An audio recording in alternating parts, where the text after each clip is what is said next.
Hello everyone, my name is Jason Jung, and this is my psychology video submission focusing on the three key terms. So my three key terms are the Wernicke's area, visual accommodation, and sleep deprivation.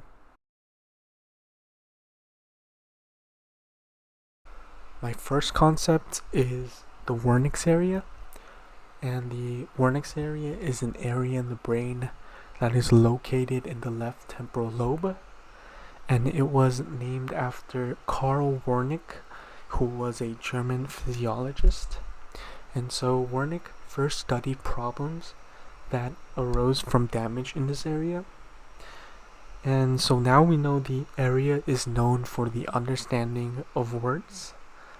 And so basically problems in this area we recognize as Wernicke's aphasia. And so someone with Wernicke's aphasia would be able to speak fluently and pronounce words correctly, but the words would be wrong or used incompletely. Now we'll see an example video of someone with Wernicke's aphasia. Hi Byron, how are you? I'm happy. Are you pretty? You look good. What are you doing today? We stayed with the water over here at the moment and talked with the people for them over there. They're diving for them at the moment. They'll save in the moment. He'll have water very soon for him. With luck for him. So we're on a cruise and we're about to We get to will Juneau. store it right here and they'll save their hands right there for them. And what were we just doing with the iPad? Right at the moment they don't show a darn thing. The video that we just saw showcased a patient with Wernicke's aphasia. And so the patient was seemingly able to understand the words and the questions that he was asked, but his replies did not make any sense, and he essentially seemed unable to answer correctly. And so Wernicke's aphasia can be explained by having the right idea but using the wrong words.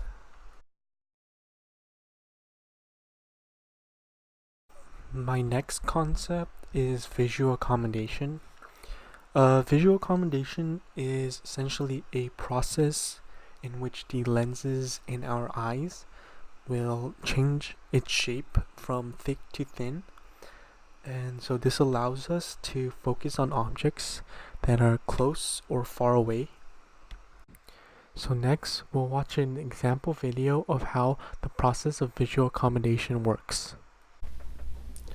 Lens accommodation. Lens accommodation is when the optical power of the eye's curvature changes in order to focus on objects at a range of distances. The lens is flexible and has a curvature controlled by ciliary muscles through zonules. We'll watch another example video, and this is a snippet from the same video that we watched. And so this would answer the question of how our lenses are able to help us focus on objects that are close or far away. Changing in curvature. When ciliary muscles contract, the zonules loosen, creating a rounder shaped lens and a higher refractive power, which enables us to see at shorter focal distances. When ciliary muscles relax, the zonules increase in tension, creating a flattening of the lens, thus an increase in further focal distances. This entire process is called lens accommodation. So if you were paying attention, you would have learned a few things that I didn't really go into detail. So one of them is the vocabulary ciliary muscles. So the video talks about the curvature of the eye and how this curvature is able to change, helping us focus on a different range of distances. And it also talked about the flexibility that is controlled by these ciliary muscles, which is basically the main aspect of how our lenses are able to change shape. One important factor that the video didn't touch upon was the age-related disorder called presbyopia. And so presbyopia is a disorder that causes the lenses in our eyes to harden as we grow older, and so essentially that makes it unable for us to change shape. Alongside presbyopia, there are two more disorders, specifically myopia and hyperopia. And myopia we know as nearsightedness, and hyperopia we know as farsightedness. So in nearsightedness, we know that visual accommodation can occur, but the shape of the eye would force the focal point to fall short or slightly in front of the retina.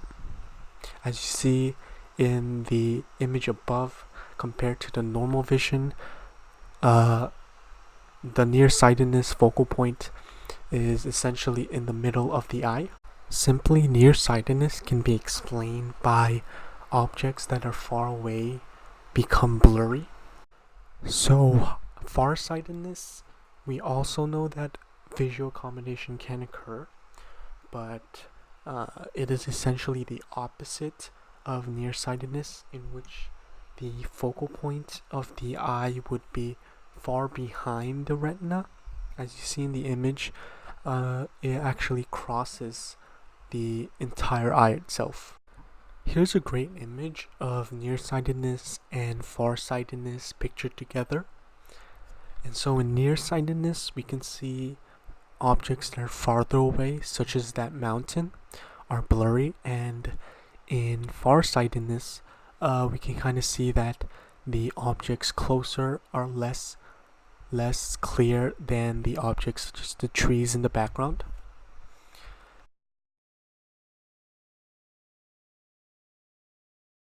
Last but not least, my final concept is sleep deprivation. Sleep deprivation is essentially the loss of sleep, and it is a big problem, especially in us college students, where we would lose sleep in order to study for a test. So let's say that you were studying for a test and you decided to stay up late. The reality is you would actually lose more information than you would have gained, and this is because sleep is extremely important for mental processes, especially for something like memory. So staying up late has mental and physical function consequences, like shaky hands, inattentiveness, and daydreaming. It also leads to higher risk of mental depression. A prime example of sleep deprivation would be Randy Gardner, who was a high school student in the 60s when he set the world record for the longest time awake without sleep. So his record was around 11 days and 25 minutes, or around 264.4 hours long. So despite this, he obviously had some serious health effects. For example, he had short-term memory loss, paranoia, and even hallucinations. So here's Randy Gardner during the time when he was attempting the world record. It's actually quite fascinating because the record is still up despite being around 60 years old. And so there's a story that after he finished and completed the record, he slept for almost 15 hours, where he seemed to be fully recovered with no long-term psychological or physical effects. And in the case where you are sleep deprived, there are some coping strategies. For example, the most popular one, caffeine. It comes in the form of coffee and energy drinks like Red Bull, and they do help attentiveness, but frequent use of caffeine can lead to a tolerance and even withdrawal effects. So another popular coping strategy are naps during sleep deprivation. They do help alertness, but can be difficult to awaken from, and when you do wake up, it can cause grogginess. Now, this is the end of my video project submission. Thank you for watching.